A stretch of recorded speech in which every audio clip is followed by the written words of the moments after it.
Hey guys, welcome back to my channel. It's Jessica Ward King, the StigmaCrusher here. So I realized that therapy can be expensive. If you're using an online service like, say, for example, BetterHelp, it can be anywhere from $60 to $90 a session. But if you are going in person or even online with a kind of in-person therapist, it can be anywhere up to $150 a session, which is exorbitantly expensive and way out of the budget for a lot of people.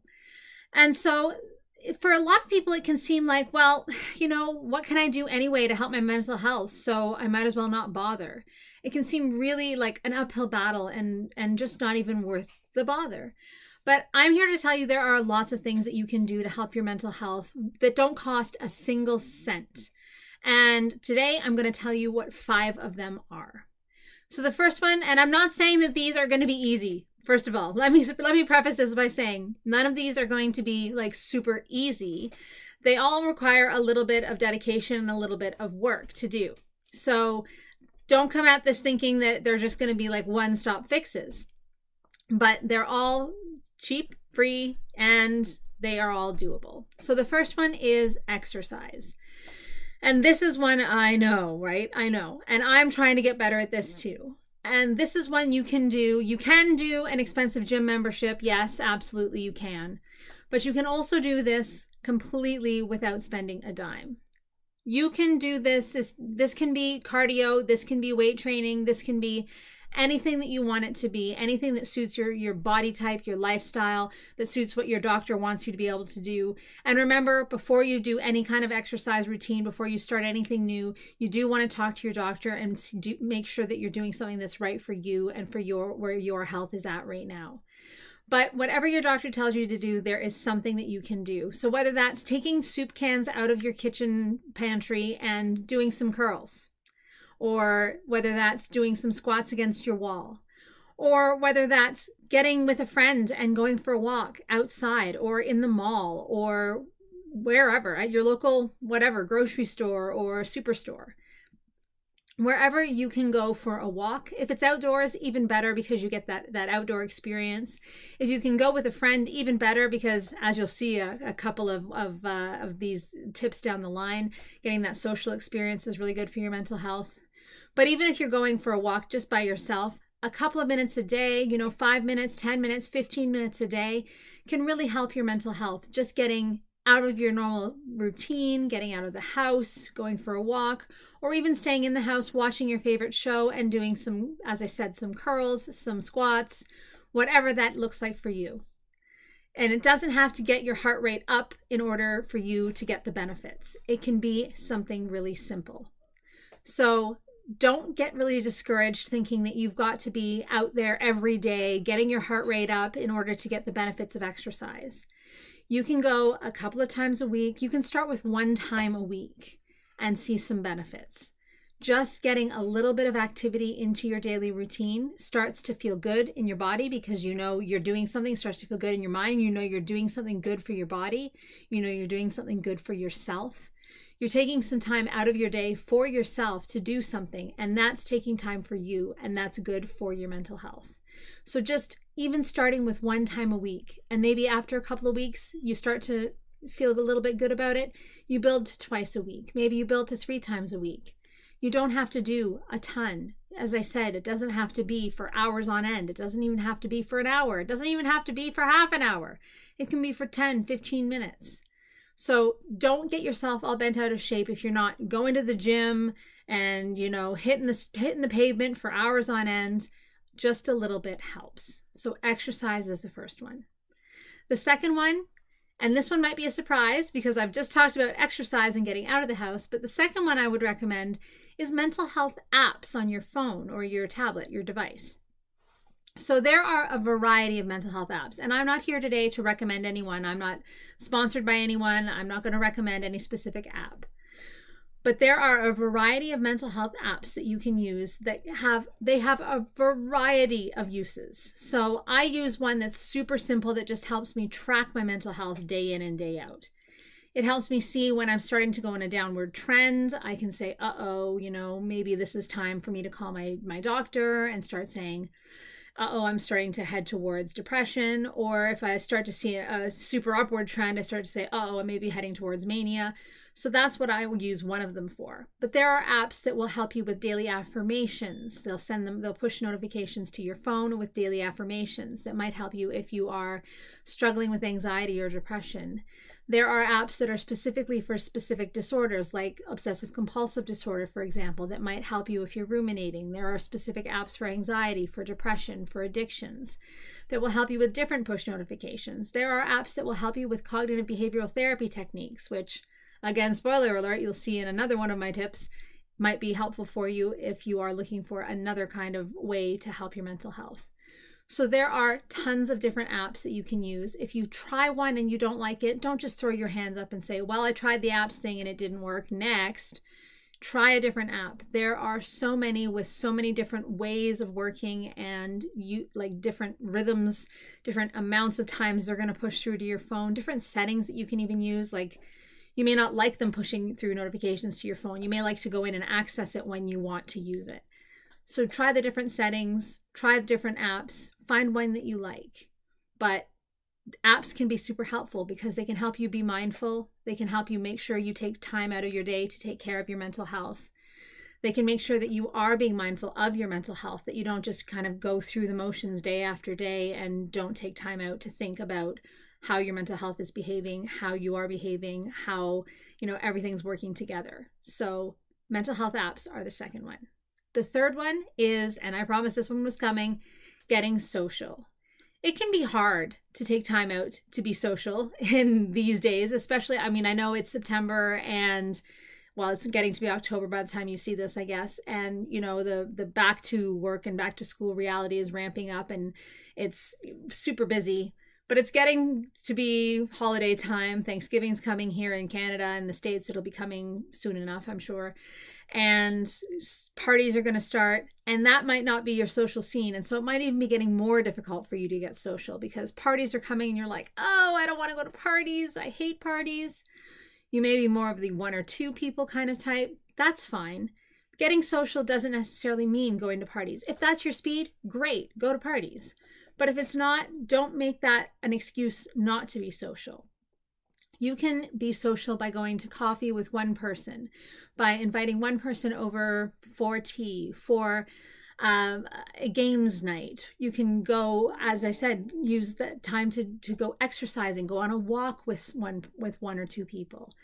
You can do social activities with just a small select group of people and if you're an introvert or if you're just one of those people that doesn't like socializing in large groups, you can keep that social circle small and still get the benefits of social interaction. We know that there are huge benefits to social interaction, just like we know there are huge benefits to exercise. I forgot to mention the benefits to exercise.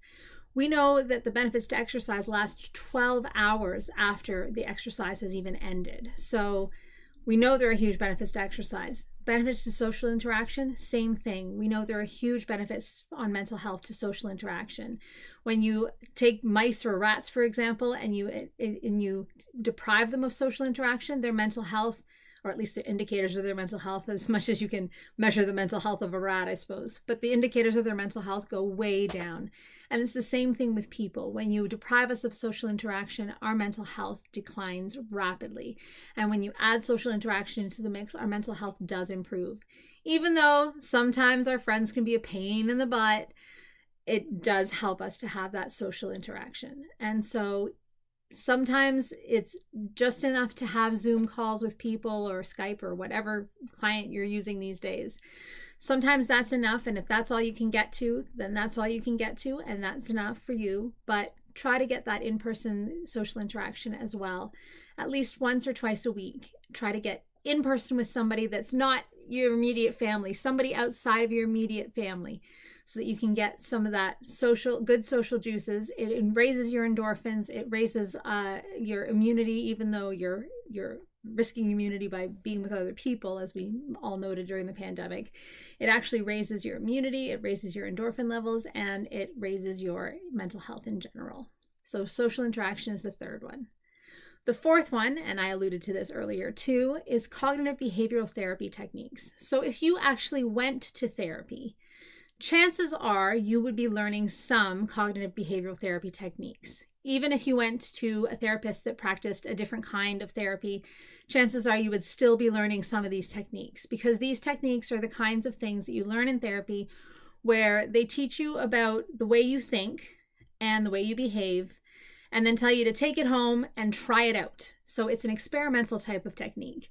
You take home this way that you think, so they teach you the cognitive distortions that you have. So things like overgeneralizations. So for example, if you say like, oh, this always happens to me. My car broke down. Oh, things like this always happen to me. Bad things always happen to me. Overgeneralizing. Or black and white thinking. So for example, this person did something wrong to me, so they're a bad person. This is just a bad person. It's black or it's white. They're and whereas really people are neither bad nor good. They're kind of a gray color of people, right? But you're categorizing them as black or white. They're either good or they're bad. That kind of thinking. That's kind of a bad example, but nonetheless, you get the idea. So you have these kinds of ways of thinking that don't really serve you in your real life, because it doesn't really serve you to overgeneralize and say that bad things always happen to you, because bad things don't always happen to you. And really, what does it serve you to say that they always happen to you when really good things do happen in your life and you're just not seeing them because you're thinking that always bad things happen to you? So your therapist will tell you, go home and look for the good things that happen to you. Do an experiment. Okay, you think that bad things always happen to you? Look for some of the good things that happen to you. Name 4 good things that happened to you today. And then see if you can find, in the bad things, see if you can find some good things that happened, for example. So that's the kind of experiment your therapist might tell you to do. Come back, report on it, see how it went. How did it make you feel? Those kinds of things. So you can learn these kinds of techniques yourself. Now, you wouldn't have the advantage of having a therapist there to guide you and help you get over speed bumps. And, if you run into trouble with an experiment, help you overcome that trouble and maybe do a different experiment and test it a different way. You don't have that advantage because you're not seeing the therapist. But that's okay, because you can learn these techniques yourself and try them out yourself, and you can get a lot of advantage. Now, this isn't the kind of technique that you're going to want to do if you're having severe symptoms. This is the kind of technique you're wanting to do if you're having mild to moderate symptoms. And you're not probably going to get complete resolution of your symptoms using this kind of technique. You're going to get mild to moderate resolution of symptoms. So don't expect this to totally just alter your life and turn it topsy-turvy upside down.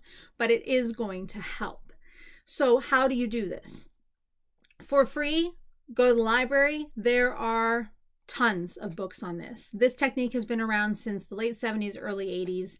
And there are books a mile long. You can probably go to the library and find an entire shelf of books on this topic that would teach you exactly how to do this. They would have workbook. They would probably have worksheets in the book. Don't fill them out in a library book, obviously, but worksheets in the book that you could photocopy or you could, type out or whatever you want to do. If you don't want to go to the library, you can actually look this up online and find worksheets and websites dedicated to this online for free as well. You can find paid websites online, to be honest, but don't go to those ones. Go to the free ones. And it's not like you're going to get substandard teaching by the free ones. It's the same technique no matter where you go. You will find that there are cognitive behavioral therapy techniques that are slightly modified. For example, rational emotive behavioral therapy. Yes, they're slightly modified. They're all relatively the same. They have the same basis. You can follow any of them, and they should give you the same relative benefit. So that's the third one, is go look up cognitive behavioral therapy. Try to learn some of the techniques. Try to learn those cognitive distortions. You will look at the list. There's 12 or 13 of them. Well, there's probably more now because people keep adding to them. You'll be like, yes, I do that. Yes, I do that. Yes, I do that. Because we all do some of them some of the time. We all do all of them some of the time. But some of them are going to really resonate with you. Focus on those ones. Focus on the ones that are like, yes, that one is me. That is my thing that I do. And focus on those ones and do some experiments in your life and see where you end up. You'll find that, hey, it's not so hard to do this cognitive behavioral therapy thing. And then you might start wondering, why would I pay for therapy at all? In all honesty, it can be helpful to have a therapist guide you, but you can do a lot of the work on your own. And even when you do have a therapist, you do have to do the lion's share of the work, cognitive behavioral therapy work, on your own. You have to do it at home, homework style. So get a head start. Even if you do end up doing therapy in the future, get a head start and do the work on your own. Get yourself a book, get yourself some websites, and do the work. So cognitive behavioral therapy, can't even speak now. Cognitive behavioral therapy, that's the fourth one. And the fifth one kind of closes out the list just like it started, with a simple one that you can do right at home: sleep.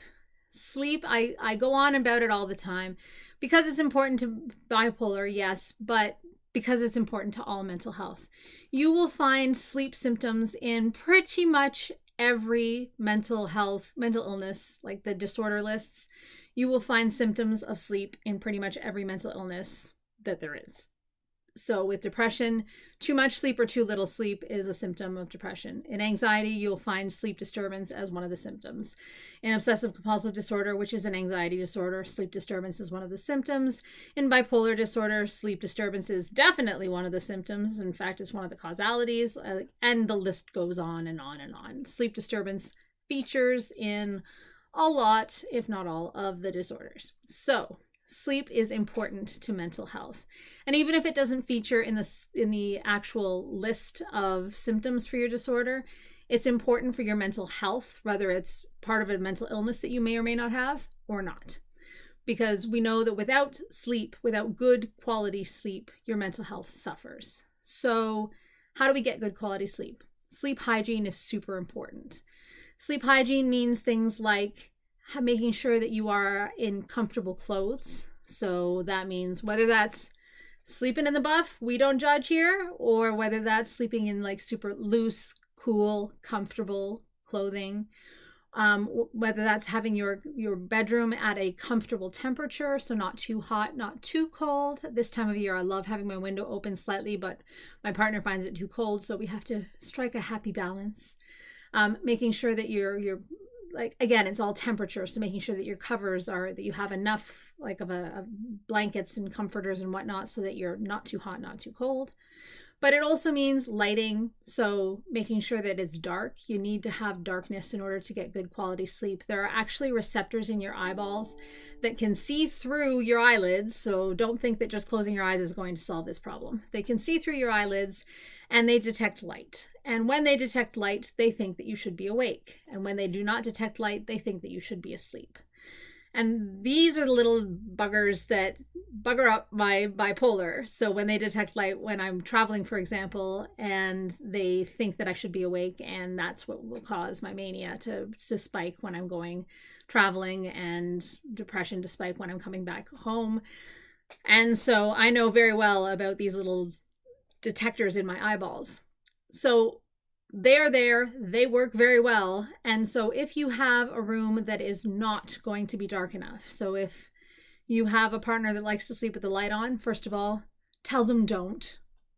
But if they must, or if you have curtains that aren't dark enough and there's a light right outside your window, try to get darkening curtains. But if you can't, for whatever reason, because they're expensive, if your curtain rod won't hold them, or for whatever reason, maybe try a darkening mask if you can stand it. I know some people can't.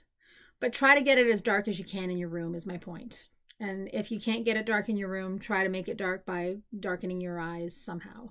So darkness is important. I will stop ranting now.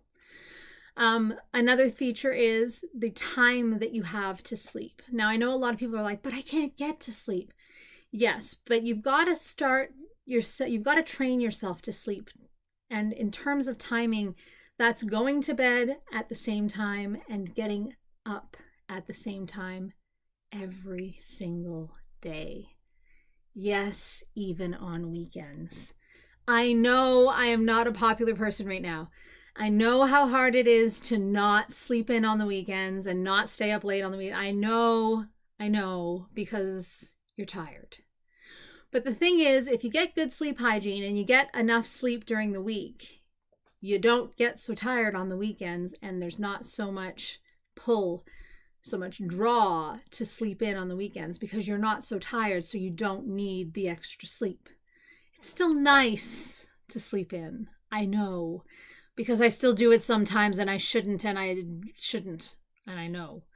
But try the best you can, if you're committed to this sleep thing, to go to bed and wake up at the same time every day, and try to make that a goodly amount of time, at least like the 8 hours of sleep, not just 8 hours in the bed, but 8 hours of sleep. So whether that means 8.5 hours in the bed, if it takes you half an hour to fall asleep, or whatever it is, make sure that you get yourself at least 8 hours of sleep. Some people even need 9. I'm one of those people.